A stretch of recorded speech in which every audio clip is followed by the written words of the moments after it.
Genesis chapter 26. There was a famine in the land, besides the first famine that was in the days of Abraham. And Isaac went to Abimelech, king of the Philistines, in Gerar. Then the Lord appeared to him and said, "Do not go down to Egypt. Live in the land of which I shall tell you. Dwell in this land, and I will be with you and bless you.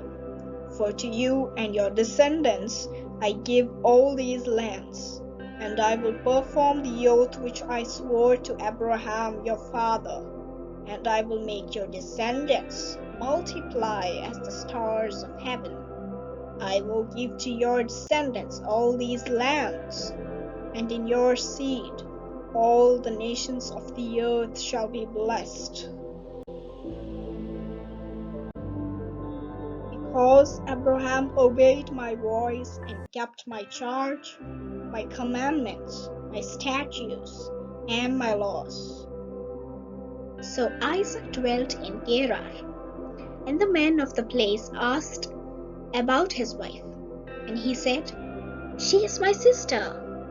For he was afraid to say, "She is my wife," because he thought, lest the men of the place kill me for Rebekah, because she is beautiful to behold.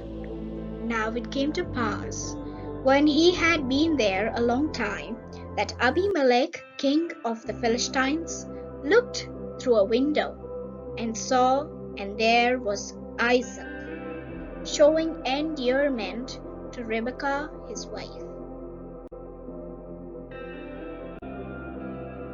Then Abimelech called Isaac and said, "Quite obviously, she is your wife. So how could you say she is my sister?" Isaac said to him, "Because I said, lest I die on account of her." And Abimelech said, "What is this you have done to us? One of the people might soon have lain with your wife, and you would have brought guilt on us." So Abimelech charged all his people, saying, "He who touches this man or his wife shall surely be put to death." Then Isaac sowed in that land, and reaped in the same year 100-fold. And the Lord blessed him. The man began to prosper, and continued prospering until he became very prosperous. For he had possessions of flocks, and possessions of herds, and a great number of servants. So the Philistines envied him. Now the Philistines had stopped up all the wells which his father's servants had dug in the days of Abraham his father, and they had filled them with earth. And Abimelech said to Isaac, "Go away from us, for you are much mightier than we." Then Isaac departed from there and pitched his tent in the valley of Gerar and dwelt there.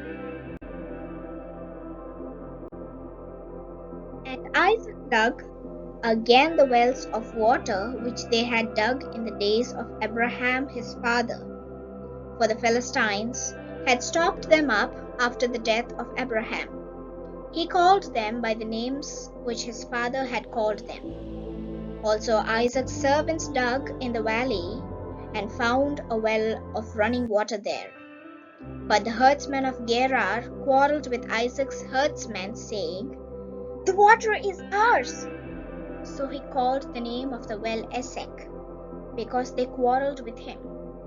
Then they dug another well, and they quarreled over that one also. So he called its name Sitnah. And he moved from there and dug another well, and they did not quarrel over it. So he called its name Rehoboth, because he said, "For now the Lord has made room for us, and we shall be fruitful in the land." Then he went up from there to Beersheba, and the Lord appeared to him the same night and said, "I am the God of your father Abraham. Do not fear, for I am with you. I will bless you and multiply your descendants for my servant Abraham's sake." So he built an altar there and called on the name of the Lord. And he pitched his tent there, and there Isaac's servants dug a well. Then Abimelech came to him from Gerar with Ahuzath, one of his friends, and Phicol, the commander of his army. And Isaac said to them, "Why have you come to me, since you hate me, and have sent me away from you?" But they said, "We have certainly seen that the Lord is with you." So he said, "Let there now be an oath between us, between you and us, and let us make a covenant with you, that you will do us no harm, since we have not touched you, and since we have done nothing to you but good, and have sent you away in peace. You are now the blessed of the Lord." So he made them a feast, and they ate and drank. Then they arose early in the morning and swore an oath with one another. And Isaac sent them away, and they departed from him in peace. It came to pass the same day that Isaac's servants came and told him about the well which they had dug, and said to him, "We have found water." So he called it Sheba. Therefore the name of the city is Beersheba to this day. When Esau was 40 years old, he took as wives Judith, the daughter of Beeri the Hittite, and Basemath, the daughter of Elon the Hittite. And they were a grief of mind to Isaac and Rebekah,